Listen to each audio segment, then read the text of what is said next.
وہ وجہ صرف اور صرف بغض علی ہے۔ ان کے دلوں میں بھی بغض علی، ان کے دلوں میں بھی بغض علی۔ گزشتہ رات یہ کراچی میں جو واقعہ ہوا، جب زخمیوں کو منتقل کر دیا گیا اسپتال میں، اسپتال کے باہر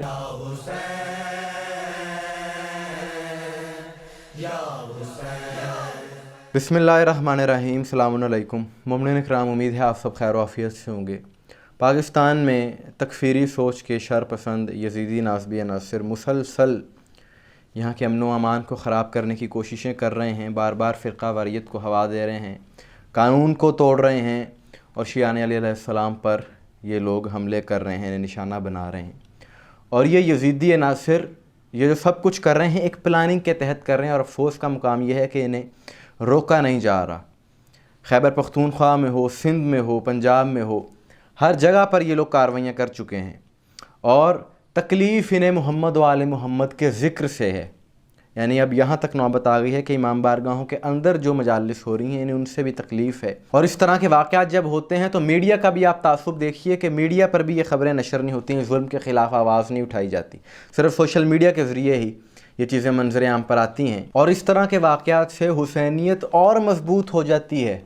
حسینیوں کے حوصلے، جو امام حسین علیہ السلام کے عزادار ہیں، ان کے حوصلے مزید بلند ہو جاتے ہیں، کیونکہ عزادار حسین کبھی ڈرتا تو ہے ہی نہیں، ڈرنے والا حسینی ہو ہی نہیں سکتا، کیونکہ ہم حیدر کرار کے ماننے والے ہیں۔ ایسی بزدلانہ کارروائیوں سے تکفیریت اور ناسبیت خود کو بے نقاب کر رہی ہے کہ گزشتہ شب یعنی 13 اکتوبر 2024 کراچی میں کورنگی کے علاقے عوامی کالونی کی امام بارگاہ ولی العصر، جہاں پر ایک مجلس عزا کا انعقاد تھا، اور اس مجلس پر شر پسندوں نے، لشکر یزید کے کچھ تکفیریوں نے حملہ کیا، جس کے نتیجے میں 5 مومنین شدید زخمی ہو گئے۔ اور یہ واقعہ اس وقت ہوا کہ جب وہاں پر مجلس بیاد شہید سید، جو کہ باطل کا مقابلہ کرتے ہوئے، کفر کا مقابلہ کرتے ہوئے اس دنیا سے گئے، میری مراد حسن اللہ صاحب، ان کی یاد میں مجلس تھی۔ تو ظاہر ہے جو یہاں پر یہود کے ایجنٹ ہیں ان کو تکلیف تو ہونا تھی، یہ بھی شیعہ علی علیہ السلام کے مخالف ہیں، اور جو اسلام دشمن ہیں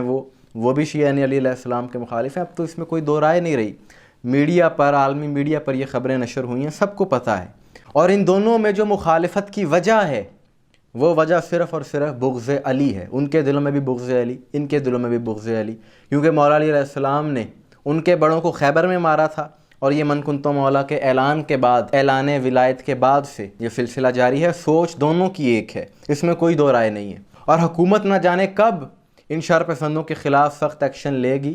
بار بار ایسے واقعات ہوتے ہیں، اور بار بار شیعہ قوم کی جانب سے ایک ہی مطالبہ رکھا جاتا ہے، اور بات یہ ہے کہ کیا آج تک کسی شیعہ نے بھی کسی دوسرے مسلک پر اس طرح سے حملہ کیا ہے، یا کبھی مومنین نے بھی خلاف قانون یا ریاست کی ریٹ کو کوئی چیلنج کیا ہے؟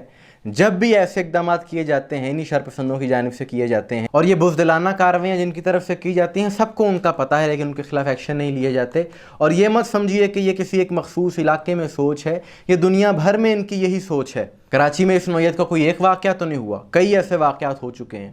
اس کے علاوہ محرم سے پہلے شیخوپورہ میں بھی ایک امام بارگاہ پر ایسے ہی سوچ رکھنے والوں نے حملہ کر دیا تھا، آپ کو یاد ہوگا۔ بات یہ ہے کہ اس قسم کی بزدلانہ کارروائیوں سے ذکر حسین نہیں رک سکتا، عزاداری نہیں رک سکتی۔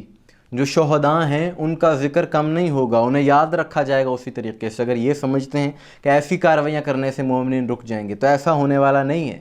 لیکن یہ حکومت کے لیے، ریاست کے لیے یہ ایک سوالیہ نشان ہے کہ اتنے اس قسم کے واقعات ہو رہے ہیں، اس کے باوجود اس طرح کے شر پسندوں کو لگام کیوں نہیں ڈالی جا رہی۔ اور گزشتہ رات یہ کراچی میں جو واقعہ ہوا، جب زخمیوں کو منتقل کر دیا گیا اسپتال میں، تو اسپتال کے باہر علامہ علی عرفان عابدی صاحب نے گفتگو کرتے ہوئے یہ کہا کہ ہمیں مت آزماؤ، حسینیوں کے دلوں میں جذبہ مختار ہے، لیکن ہم نہیں چاہتے کہ ملک کا امن خراب ہو اور ہم قانون کو اپنے ہاتھ میں لیں۔ اور بات بھی یہی ہے کہ ہم شر پسند نہیں ہیں، ہم انتہا پسندی کے مخالف ہیں، ہم شدت پسندی کے خلاف ہیں، اور ہم ان تکفیریوں کی طرح پاکستان میں دشمن کے ایجنڈے پر کام کرنے والے نہیں ہیں۔ دشمن تو یہی چاہتا ہے کہ یہاں پر آگ لگے اور یہاں پر حالات خراب ہو، لہٰذا حکومت کی یہ ذمہ داری ہے ان شر پسندوں کے خلاف کارروائی کیجیے۔ آخر میں ہم اس واقعے کی بھرپور الفاظ میں مذمت کرتے ہیں اور حکومت سے مطالبہ کرتے ہیں کہ اس میں ملوث جو مجرم ہیں ان کو کیفر کردار تک پہنچایا جائے۔ مومنین اکرام، آپ کی اس حوالے سے کیا رائے ہے؟ کمنٹس میں ضرور بتائیے گا، مجھے دعا میں یاد رکھیے گا۔ السلام علیکم ورحمۃ اللہ۔